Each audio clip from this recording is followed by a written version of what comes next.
Oi pessoal, bom dia, boa tarde ou boa noite, a depender aí do horário que você estiver assistindo a nossa aula. Hoje a nossa aula vai ser sobre um tema muito interessante, um tema que eu gosto bastante, que é sobre rotina produtiva e como planejar melhor o seu dia.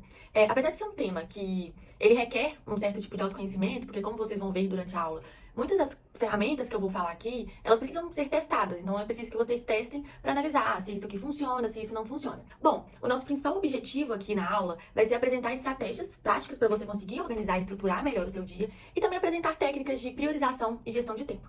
Eu espero que no final dessa aula você aplique o que a gente discutir aqui e que você consiga, no final, identificar ali os principais fatores que estão impactando negativamente na sua rotina e produtividade. Bom, quando a gente fala em questão de organização e gestão de tempo, uma coisa que sempre vem também é sobre a procrastinação. Muitas pessoas acham que a procrastinação, essa falta de execução de determinadas tarefas, ela sai em fatores internos. O que de fato pode ser em relação a algumas pessoas, mas muitas das vezes essa procrastinação, essa falta de execução, está na forma como nós organizamos o nosso dia. É muito importante a gente ter clareza das nossas prioridades para aquele dia e também as prioridades da nossa vida, porque aí você vai conseguir ver, isso é prioridade para o meu dia, isso é prioridade para minha vida, realmente isso aqui está fazendo sentido eu fazer dessa forma. Então, por exemplo, quando a gente tem, em relação aqui a essa questão de prioridade, geralmente quando a gente tem um dia extremamente livre, muitas das vezes a gente sai desse dia sem ter feito, assim, nada que... Não que necessariamente a gente precisa ser produtivo todos os dias, mas a gente acaba, quando a gente não tem prioridade, deixa muito livre, acaba que a gente chega no final do dia e fala, eu poderia ter feito isso, eu poderia ter feito aquilo, e acaba que a gente não consegue fazer muitas coisas. Então, esse é um exemplo aqui dessa falta de clareza na prioridade, e isso eu acho que é um dos pilares para a questão de organização. Você ter clareza das suas prioridades, para você conseguir organizar o seu dia em cima disso. E aí a gente passa para as etapas da organização. Como eu disse, eu coloquei em 4 etapas e uma quinta etapa que seria uma etapa extra, que aí vai depender se você vai querer adotar ou não, se isso te faz bem. E a nossa primeira etapa é sobre planejamento semanal e diário. Primeiro, planejamento aqui semanal. Ele, principalmente, para você conseguir visualizar os compromissos fixos da sua semana. É muito importante você deixar um dia, por exemplo, no domingo à noite ou na segunda de manhã, se você não quiser fazer nada no final de semana, e aí você conseguir colocar ali, eu tenho aula na quinta-feira, eu trabalho de tal a tal hora, para você conseguir ver quais são as janelas que estão abertas ali na sua agenda. Então, é sempre bom você reservar esse dia para você ter essa visualização de compromissos fixos.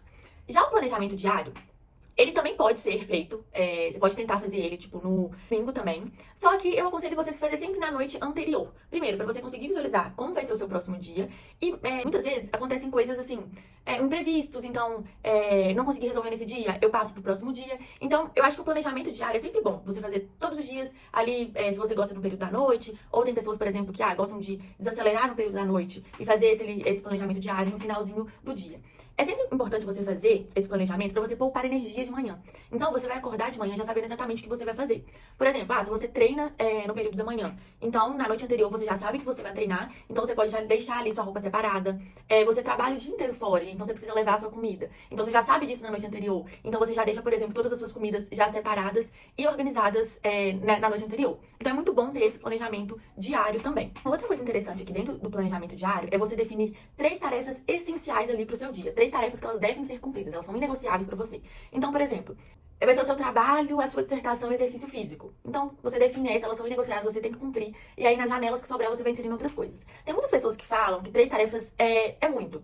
Então, mas como eu já disse desde o início, planejamento é algo muito individual e muito pessoal. Então, você precisa testar essas possibilidades e ver o que funciona pra você. Se você vê que não tá funcionando 3, tenta colocar 2 tarefas ali, que elas vão ser inegociáveis no seu dia. E aí, vocês vão perceber que toda etapa eu vou trazer aqui ferramentas pra vocês tentarem aplicar essa determinada etapa. Então, aqui na etapa do planejamento semanal e diário, pra quem aí é mais do digital, eu sugeriria, por exemplo, o Google Keep. Ele é um aplicativo do Google mesmo, que você consegue montar listas. Então, você consegue listar, por exemplo, no seu planejamento semanal, tudo aquilo que você vai ter que fazer. No seu planejamento diário também, você consegue fazer essa lista e você pode ir indo, dando check ali na lista. Ou também você pode utilizar, por exemplo, um bloco físico, que não seja, vamos supor, você não é adepto muito da agenda. Então você pode ter um caderninho assim, por exemplo, e colocar aqui a lista, por exemplo, na semana eu tenho que fazer isso. E aí aqui você começa, por exemplo, segunda-feira, coloca a lista e vai dando check. Terça-feira, coloca a lista e vai dando check. Isso é muito bom pra você conseguir visualizar todas as suas tarefas e tudo aquilo que você vai ser demandado durante essa semana.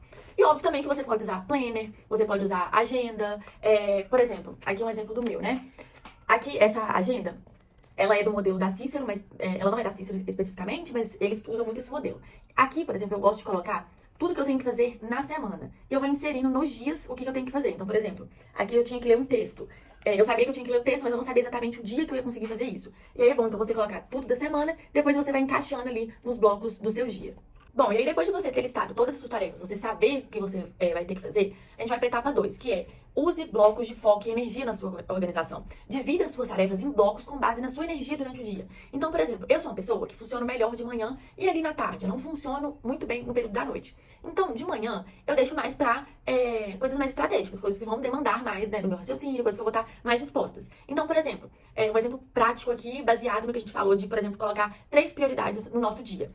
No bloco 1, por exemplo, você vai dividir o seu dia em 3 blocos. No bloco 1, você vai deixar ali a sua tarefa principal. Vamos supor que é a sua dissertação. Então, você deixa ela ali no horário que você rende mais. Então, se você rende mais no período da noite, você deixa a sua dissertação no período da noite. Se você rende mais no período da tarde, você deixa no período da tarde. O bloco 2 seria aquele momento que você não tá tão cansado, mas também você não consegue ter aquele foco do bloco 1, que você tá com mais disposição. Então, nesse bloco 2, por exemplo, você poderia deixar um estudo mais leve ou um trabalho mais leve, que aí vai te demandar um pouco, mas não é aquele período que você tá tão cansado. O bloco 3 seria realmente aquele período que você tá mais cansado, que você já não consegue render mais. Então, você deixaria esse bloco 3, por exemplo, eu deixaria no período da noite, pra você responder e-mails, pra você fazer ali algum serviço na sua casa, ou pra você fazer uma coisa realmente mais leve que não demande tanto da sua energia. E aí, passando pras ferramentas pra fazer com que essa etapa funcione, uma ferramenta que eu acho muito interessante pra essa etapa é o Google Agenda mesmo. Ele é bem simples, acho que a maioria das pessoas conhecem. Ele faz uma divisão ali muito boa, que você consegue colocar em blocos de horários e você consegue ter uma visualização. Então, por exemplo, você coloca ali o seu bloco 1, de 9 da manhã até meio-dia. Então, você consegue visualizar direitinho como o seu dia está sendo dividido ali.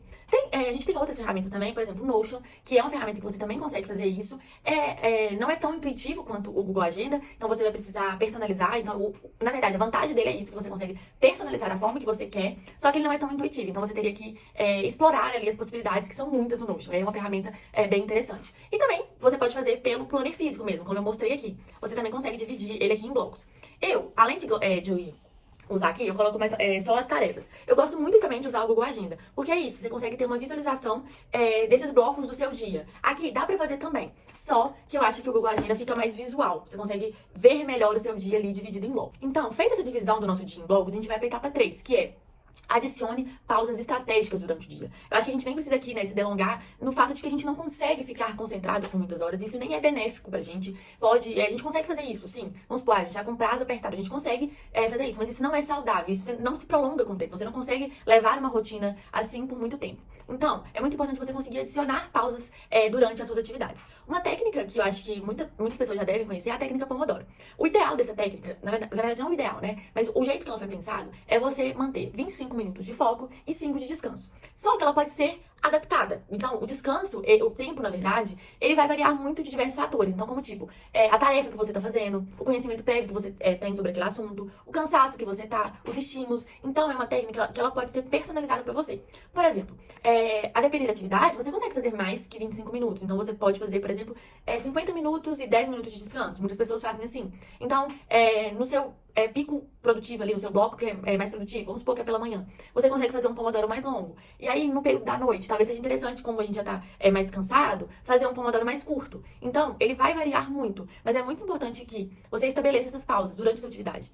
E aí, algumas ferramentas que vocês podem utilizar para ter essas pausas estratégicas é, por exemplo, o Forest. Ele é um aplicativo que tem tanto no celular quanto pro computador, que ele, no tempo que você tá focado, ele vai plantando uma árvore. E se você sair ali do aplicativo, então se você utilizar seu celular para entrar em outro aplicativo, essa árvore morre. E aí ele para de contar o tempo. Então é muito interessante até pra driblar, né, essa questão do celular, que é um grande problema hoje da nossa geração, principalmente em relação a manter o foco.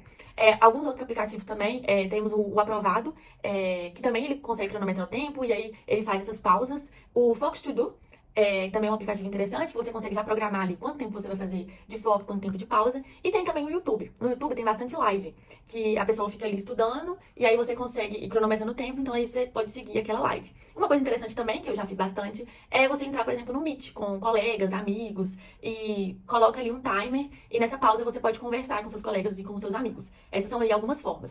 E claro, também tem o timer, né, o físico mesmo. Muitas pessoas gostam de utilizar ele, principalmente pra não deixar, por exemplo, o celular no cômodo que você tá estudando, que você tá trabalhando ou fazendo alguma outra atividade. Então você pode usar aquele timerzinho que você consegue comprar aí na Amazon, em outros lugares, que também é uma boa ferramenta, né, pra cronometrar o tempo. Então, passada essa etapa, a gente vai pra etapa 4, que é revise e ajuste no final do dia as suas tarefas. Então, é importante você avaliar o seu dia, ver o que deu certo, o que não deu certo, o que pode melhorar no próximo dia, o que ficou pra depois e por que ficou pra depois.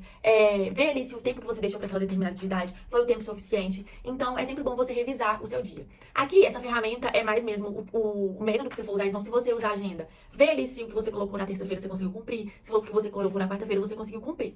Então, é isso, revise sempre o seu dia pra você conseguir ver ali se tá evoluindo a sua semana, por que que não tá evoluindo. Então é muito importante ter essa revisão. E aí a nossa última etapa, que é a etapa extra que eu falei, é rastrear o tempo das suas atividades. Então rastrear o tempo que você tá gastando pra cada atividade.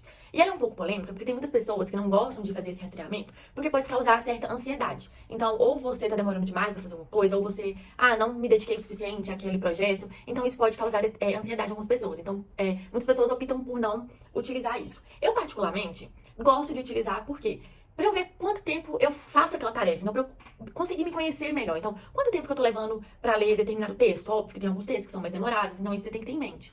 Quanto tempo que eu tô demorando pra escrever? Quanto tempo que eu tô demorando pra fazer essas atividades? É óbvio que você não precisa rastrear tudo no seu dia, até porque não faz sentido, mas talvez rastrear ali, por exemplo, a questão da sua dissertação, as disciplinas do mestrado, ou, por exemplo, o seu trabalho, talvez seja interessante pra você ver exatamente quanto tempo você tá gastando pra aquilo. Uma outra coisa muito importante de você reconhecer esse tempo de atividade é você saber quanto tempo você gasta também, por exemplo, em deslocamento. Então, por exemplo, se você vai à academia, muitas pessoas falam, é só 1 hora. Mas às vezes não é só 1 hora, porque tem um tempo pra você arrumar, tem um tempo pra você voltar, tomar um banho, tomar um café. Então tudo isso tem que ser levado em consideração no seu dia. Você saber quanto tempo você gasta nas suas atividades, pra você conseguir ali inserir os seus blocos de produtividade, pra você conseguir inserir que horas eu vou fazer isso, que horas eu vou fazer aquilo. Então é muito importante você ter essa noção do quanto você gasta pra fazer cada coisa. Obviamente, gente, como eu disse, isso pode variar muito. Um dia você pode fazer algo mais rápido, no outro dia você pode fazer demorado, mas é interessante você ter essa média, pra você não também achar, por exemplo, eu gasto, colocar na sua agenda, por exemplo, academia de 7, por exemplo, academia de 7 às 8. E aí, já de 8 às 9, você coloca um bloco de estudo. Talvez não vai funcionar, e aí você vai acabar se frustrando, porque talvez nesse período de 8 a 8 e meia, você vai tomar um banho, você vai tomar um café, então você só vai conseguir começar a estudar, por exemplo, às 9 horas. Então isso tudo tem que ser levado em consideração na hora de você montar a sua agenda. Porque acaba, se você colocar coisas muito encaixadinhas, então um horário seguido do outro, você vai acabar se frustrando. Algumas ferramentas para essa etapa, por exemplo, o próprio aplicativo First, ele contabiliza ali o tempo que você ficou focado, o aprovado. Tem também o Tech Toggle, que ele é bem bom também, porque você consegue dar o play ali quando você começa a fazer atividade, e ele vai cronometrar isso como se fosse no Google Agenda, em blocos também. E aí é muito interessante que você consegue ver os blocos que você se dedicou durante a semana. Então, passadas essas etapas que a gente discutiu, eu espero que vocês consigam se beneficiar de algumas ferramentas que foram apresentadas aqui e tem alguns insights com o que foi discutido também. Como eu disse, essas etapas, né, na verdade, eu selecionei essas etapas, que eu acho que são etapas interessantes no processo para você organizar sua rotina, mas elas não são únicas. Planejamento, como eu disse diversas vezes, é algo muito individual e que é muito bom você conhecer novas ferramentas, conhecer novas ideias sobre isso e ir testando mesmo, para ver o que funciona para você. Porque o que pode funcionar para mim, por exemplo, pode não funcionar tão bem para você. Então, aqui fica 3 pontos principais dessa aula, que é: priorize as suas tarefas com base aí nas suas prioridades do momento da sua vida. Planeje o seu dia no dia anterior e planeje o seu dia em blocos, porque isso vai conseguir, né? Você vai conseguir visualizar melhor. E faça pausas durante esses blocos e revise sempre o seu dia, para que você possa conseguir ali visualizar também o seu próximo dia. Eu espero que vocês consigam, então, sair daqui e consigam planejar o dia de uma forma melhor. E qualquer coisa, estou aqui à disposição para a gente, né, discutir novos métodos, discutir novas ferramentas, que é algo que eu tenho muito interesse e espero poder discutir também com vocês. Qualquer coisa, estou à disposição. Abraços!